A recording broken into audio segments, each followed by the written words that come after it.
Hey, what's up guys? John here. Some breaking news out of Russia, and I believe this is going to transform our entire economy in America, in Europe. We're going to start to see our first world lifestyle get pulled back down to reality, and we're going to likely be falling into a place to where it's only the very rich that really get to enjoy the basic amenities, whereas the majority, the 99%, are going to get dragged down. Here's what's going on that you're not going to hear anywhere else. So when we look just at the national debt clock, what we're seeing is, America's $30 trillion in debt, right? We all know this.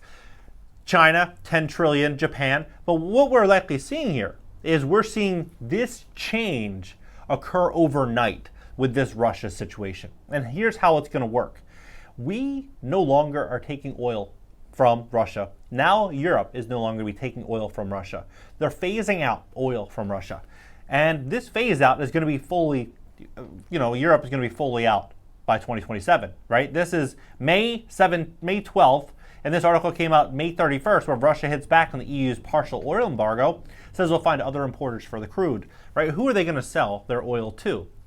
China, India, Japan, Venezuela. Even though Venezuela produces a lot of their own, right? They're going to be bringing in their own supplies to then reduce their cost of transportation. It's going to increase their competitive edge. It's going to make these countries stronger. Whereas our lifestyle is going to get more and more expensive. Everything is going to get more expensive in America. Everything's going to get more expensive in Europe. And so how does this whole thing work out? Well, what I think is likely going to happen is I think that we're going to start to see a lot of people step into financial hardship. Here's how bad this is just for the everyday American. The everyday American has $91,000 in debt, $242,000 per taxpayer, right? So the substantial debt. How America is mainly we sell our debt. We no longer are, exporting a lot of items. 50 years ago, yeah, we were really a first-class country. We were producing, we were working hard, we were doing a lot. Now we do very little in relation to what we've done in our past, and we rely solely on selling our debt.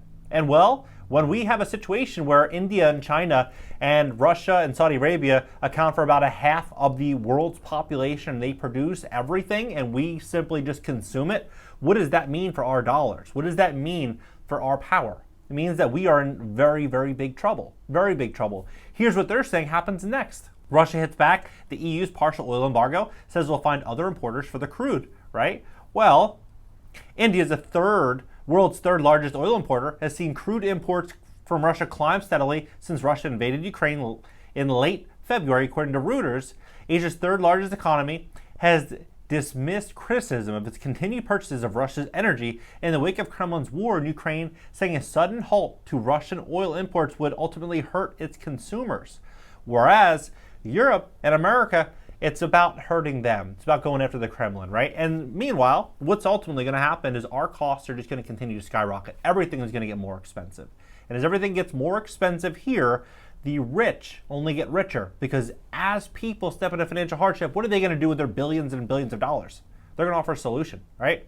That problem, reaction, solution to this. And I think we're going to start to see the middle class slowly get eroded as our costs continue to skyrocket. And what are they going to do? What are the people going to do in America? Honestly, they're going to say, hey, my cost of living is increased by 20% to 30% or 40%. And because of this, my boss or my employer needs to pay me more.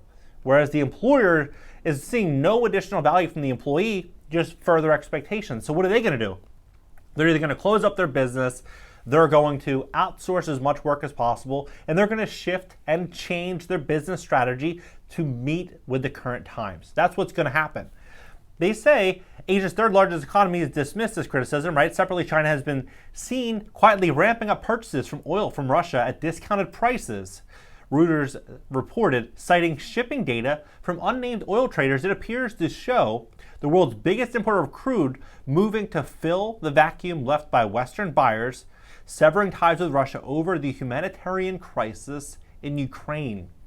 What else proposed? Alongside the EU's oil sanctions, the bloc agreed on measures to cut Russia's largest bank, SureBank, from the SWIFT message system and to ban 3 more state-owned broadcasters.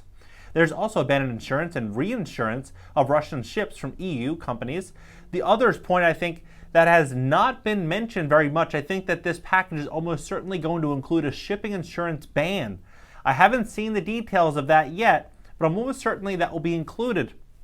He estimates that approximately 95% of the shipping insurance for Russian oil was carried out in Europe, primarily in London. So that would actually not only affect Russian exports to Europe now, but it would affect Russia's exports everywhere else.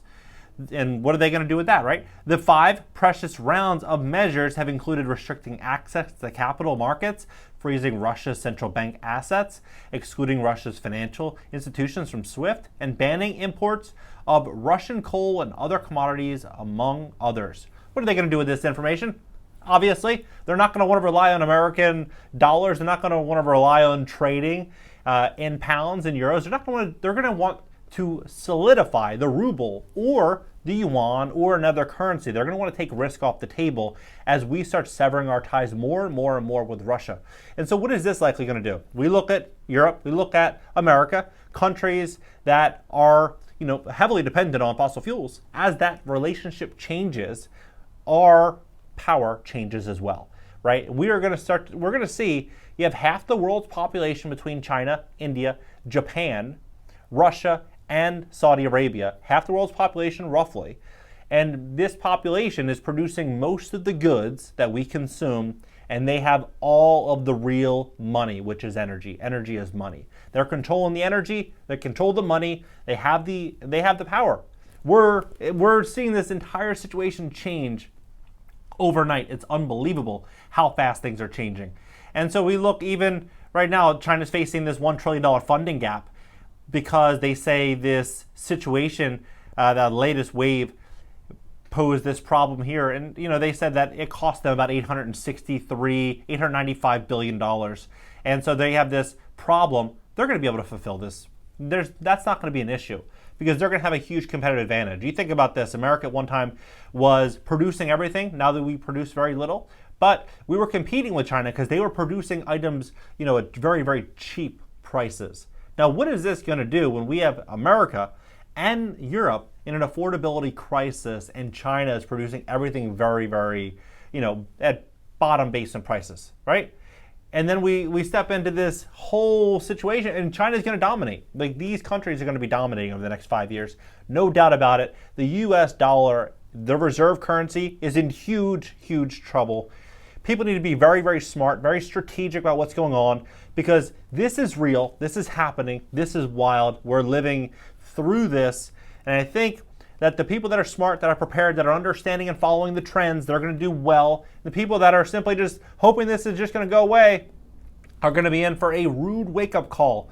I believe the smartest thing anyone can do right now is to build out smart businesses, smart strategies, come up with a plan in advance, realize that perception of $100,000 a year or $200,000 a year being a lot of money, you got to realize that last year, real inflation, many would argue, is 20 to 30%. And we're heading into a more expensive world, not a less expensive world.